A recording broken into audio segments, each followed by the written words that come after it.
This is the refreshed Kia Stonic. What's changed? For a start, you can sail in it.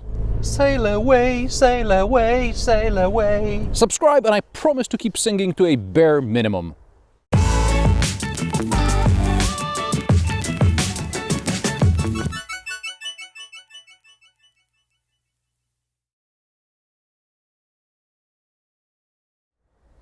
Before we start sailing the Kia Stonic, an overview of what's changed during the facelift. First of all, we now get a GT-Line trim, which allegedly is somehow more exciting. I watched my review from a few years ago, link in the description box, and I spotted a new grille, including 3 slots under the so-called tiger nose, different placement of the fog lights, and fake exhaust instead of a real exhaust tip in the pre-facelift model, but most of that is GT-Line trim related. At 414 cm, the refreshed Kia Stonic is smaller than the current generation Nissan Juke, Peugeot 2008, Renault Captur or the Skoda Kamiq. Inside, the noticeable change is the new infotainment system, which plays the sounds of nature every time it can't find the previously played source. The interior is well laid out with sufficiently large door pockets, small storage under the armrest and average storage before the passenger. There are cup holders, 2 cubbies, but the lower one is still finished in hard plastic, so things left in there will rattle. AC switchgear is all buttons and dials, nothing has changed here, the changes are under the bonnet. Kia dropped the diesel as well as the 1.4-litre normally aspirated petrol engine. There is still a 4-pot 1.2-litre normally aspirated engine producing 84 horsepower. The other choice is a turbocharged 1-litre 3-banger with either 100 or 120 horsepower, the latter being a mild hybrid. The 1.2-litre engine works with a 5-speed manual, while the 1-litre engines can be ordered with a 6-speed manual or a 7-speed double-clutch transmission.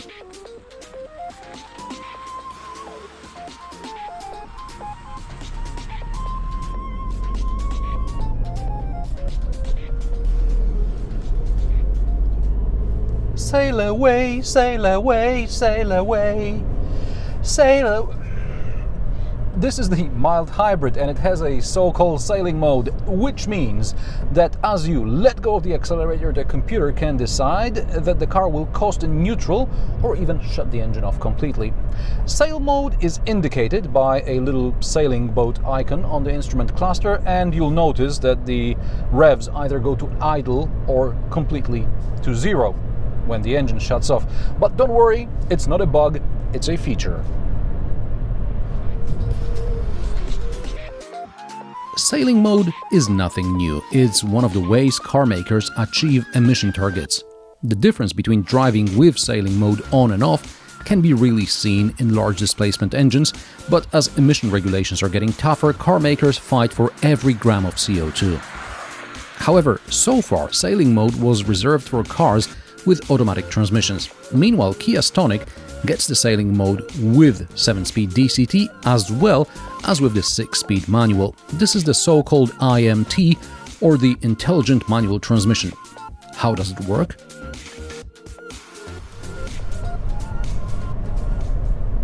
Initially, I thought this is going to be something like Fiat's Citymatic from 20 plus years ago, a manual shifter but only 2 pedals, brake and accelerator. Hyundai offers a similar solution in the Venue crossover in the Far East markets, but the iMT works differently.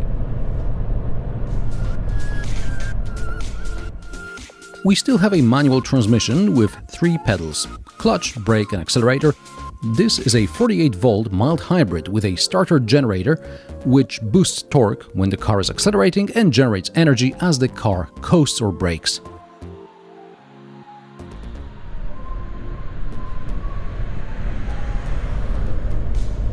This is a clutch-by-wire setup, which means that as I let go of the accelerator and the car starts coasting, the system sends a signal to the gearbox and to the starter generator that it's safe to disengage the clutch and shut the engine off. Touch the gas pedal and the engine turns back on again, and you're in the same gear you were in. Benefits: From the driver's perspective, nothing changes. The system works in the background. Whenever I want to accelerate, the engine and the gearbox are always ready. Is the car noticeably more economical? Kia claims the MHEV Stonic should use about 4.5 liters per 100 kilometers combined. I'd say 6 and a bit is more realistic.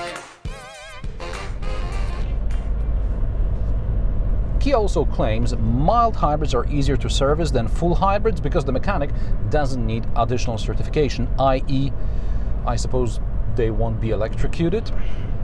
And the driving fun, you still have a manual gearbox and more torque than in a non-mild hybrid version of the same engine.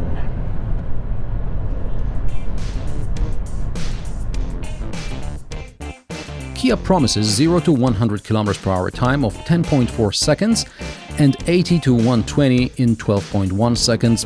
On a wet road, I managed to get 11 seconds. Ignore the 80 to 120 time, as I should have done it in 4th gear without a downshift.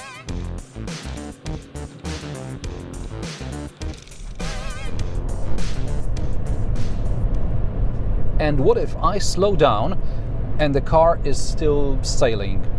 Is it going to stall? According to the iMT description, the car will turn the engine on, but the clutch will remain disengaged until the driver selects a lower gear. I tried to force a situation like this, but below a certain speed for a given gear, the engine just turned back on and I was rolling with the minimum speed for the said gear. Also, even a slight touch of the brake or the accelerator will cause the engine to come on, so I suppose going to neutral is just for emergency situations.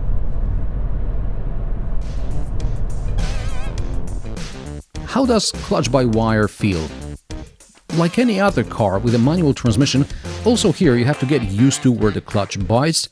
In the Stonic it's very high, but if I didn't know it's by wire, I wouldn't have guessed. Also, if you don't like sailing mode, it's available only in Eco mode. You can always drive in normal or sport.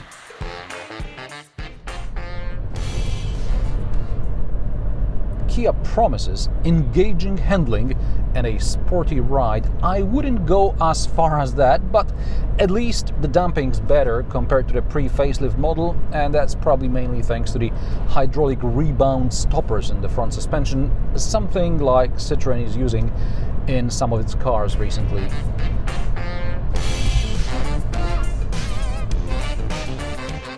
Kia also offers numerous driver aids. Unfortunately, many of them are still very loud. The blind spot monitoring system is the worst if you want to do any engaged driving. Visibility is average and so is soundproofing. Driving position is comfortable. I wouldn't mind lumbar support adjustment, although these seats are okay.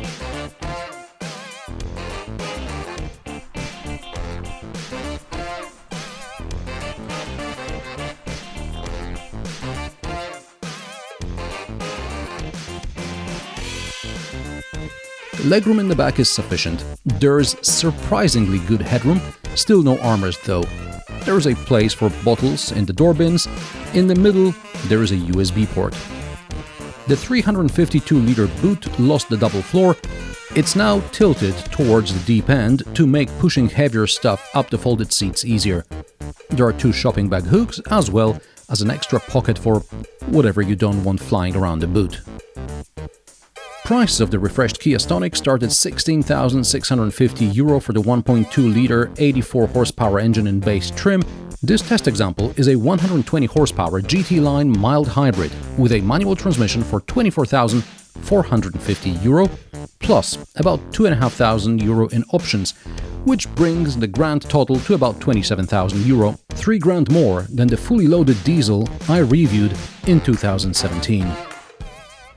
The B crossover segment is growing strong. The refreshed Stonic remains an interesting proposition. A few things have improved, a few things were left unchanged. Fortunately, nothing has been further spoiled. And how do you like the refreshed Kia Stonic? What other cars in the segment are you taking into consideration and why? Let me know in the comment section below. If you like my sarcastic, down-to-earth and possibly mildly amusing car reviews, join me every Friday at 3 p.m. Central European Time, and don't forget to subscribe and like this video as it helps me with the YouTube algorithm. Thanks for watching and I will see you in the next one.